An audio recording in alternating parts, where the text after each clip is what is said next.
क्या आपने कभी ऐसी जगह के बारे में सुना है जहां इंसानों की नहीं सांपों की हुकूमत चलती हो, जहां जमीन पर पैर रखते ही मौत सामने खड़ी मिलती हो?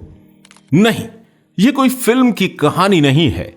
यह हकीकत है जापान के एक हरे भरे लेकिन खौफनाक द्वीप की, जिसका नाम है अमामी ओशिमा। यह द्वीप देखने में किसी जन्नत जैसा लगता है। चारों ओर नीला समुद्र, घने जंगल, पहाड़ और नदियां, एकदम सपनों जैसा नजारा। लेकिन साल 1970 के दशक में यह खूबसूरती एक डरावनी सच्चाई में बदल चुकी थी, क्योंकि यहां राज करता था हाबू सांप। हाबू कोई आम सांप नहीं था। यह 2 मीटर लंबा, बेहद जहरीला और बेहद आक्रामक होता है। इसका जहर इतना खतरनाक था कि अगर यह किसी इंसान को काट ले तो कुछ ही मिनटों में उसकी जान जा सकती थी।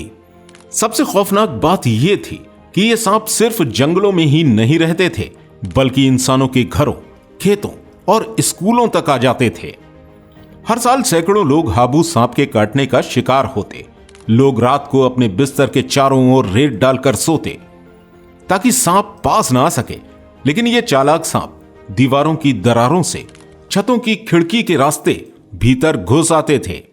गांव में डर का माहौल था और लोग खुद को असहाय महसूस कर रहे थे। इस सांप से सरकार भी परेशान थी। विषरोधी दवाइयां यानी एंटी वेनम बनाना आसान नहीं था और उन्हें दूर दराज गांवों तक पहुंचाना उससे भी ज्यादा मुश्किल था। जब हर उपाय फेल हो गए, तब सरकार ने लिया एक ऐसा फैसला जो आगे चलकर और भी ज्यादा विनाशकारी साबित हुआ। फैसला था जैविक नियंत्रण, मतलब एक खतरनाक जीव को खत्म करने के लिए उसके दुश्मन जीव को लाना। और इस योजना के तहत लाया गया नेवला। भारत से लाए गए 30 नेवले, वो जीव जो सांपों के सबसे बड़े दुश्मन माने जाते हैं। तेज, फुर्तीले और विष के प्रति काफी हद तक प्रतिरोधक। सरकार को उम्मीद थी कि ये नेवले हाबू सांपों को खा जाएंगे और लोगों को इस आतंक से राहत मिलेगी। शुरुआत में तो ऐसा ही लगा। नेवलों की संख्या धीरे धीरे बढ़ती गई और सांपों की घटनाएं कुछ हद तक कम हो गई। लोग बाग चैन की सांस लेने लगे। अखबारों में सरकार की तारीफ होने लगी। वैज्ञानिकों को लगा कि उन्होंने एक असंभव काम कर दिखाया है। लेकिन जल्द ही यह खुशी एक भ्रम साबित हुई। एक ऐसा भ्रम जिसने अमामी ओशिमा के पर्यावरण को अंदर से हिला कर रख दिया। कुछ ही वर्षों में वो 30 नेवले बढ़कर हजारों में बदल गए। 1990 के दशक तक इनकी संख्या 10,000 से भी ज्यादा हो चुकी थी। लेकिन एक गंभीर गलती सामने आई।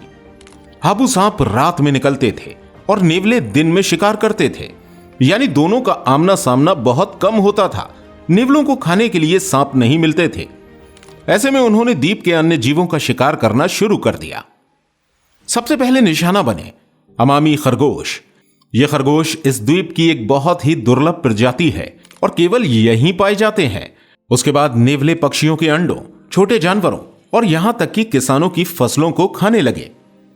अमामी ओशिमा, जो कभी जैव विविधता के लिए जाना जाता था, अब विनाश की ओर बढ़ने लगा। दर्जनों प्रजातियां या तो खत्म हो गईं या विलुप्त होने की कगार पर पहुंच गईं। एक समय में जो नेवले रक्षक के रूप में लाए गए थे, वही अब सबसे बड़े विनाशक बन गए थे। अब सरकार के सामने एक नई चुनौती थी, नेवलों को रोकना। इसलिए 2000 के दशक में एक नया अभियान शुरू हुआ, नेवला उन्मूलन अभियान। यह काम आसान नहीं था। नेवले बहुत तेज और चालाक होते हैं। उन्हें पकड़ने के लिए सरकार ने कई तरीके अपनाए। जंगलों में फंदे लगाए गए, जहर मिले खाद्य पदार्थ रखे गए, ट्रेंड कुत्तों की मदद ली गई, ड्रोन और कैमरों से उनकी निगरानी की गई। यह ऑपरेशन पूरे 18 साल तक चला और साल 2018 में जापान सरकार ने घोषणा की, अब अमामी ओशिमा नेवला मुक्त है। यानी आप सोचिए, सांपों को भगाने के लिए नेवले लाए गए और नेवलों को हटाने के लिए फिर से एक कैंपेन चलाया गया। कुल 400 से ज्यादा नेवले पकड़े या मार दिए गए। लेकिन क्या यह काफी था? इसका जवाब है नहीं। कई प्रजातियां अब भी वापस नहीं आईं। कुछ पौधों की प्रजातियां जो इन जानवरों पर निर्भर थीं, वो भी कम हो गईं। एक पूरा इकोसिस्टम जो हजारों साल में विकसित हुआ था, वो कुछ ही दशकों में बिगड़ गया। फिर भी आज अमामी ओशिमा की स्थिति पहले से बेहतर है। हाबू सांप अब भी हैं, लेकिन अब लोगों को उनके बारे में जागरूक किया गया है। विषरोधी दवाइयां उपलब्ध हैं और पर्यावरण को बचाने की कोशिशें लगातार जारी हैं। अमामी ओशिमा की ये कहानी सिर्फ एक द्वीप की नहीं बल्कि पूरी दुनिया के लिए एक चेतावनी है। नेचर कोई मशीन नहीं है जिसे हम जैसा चाहें वैसा बदल सकें।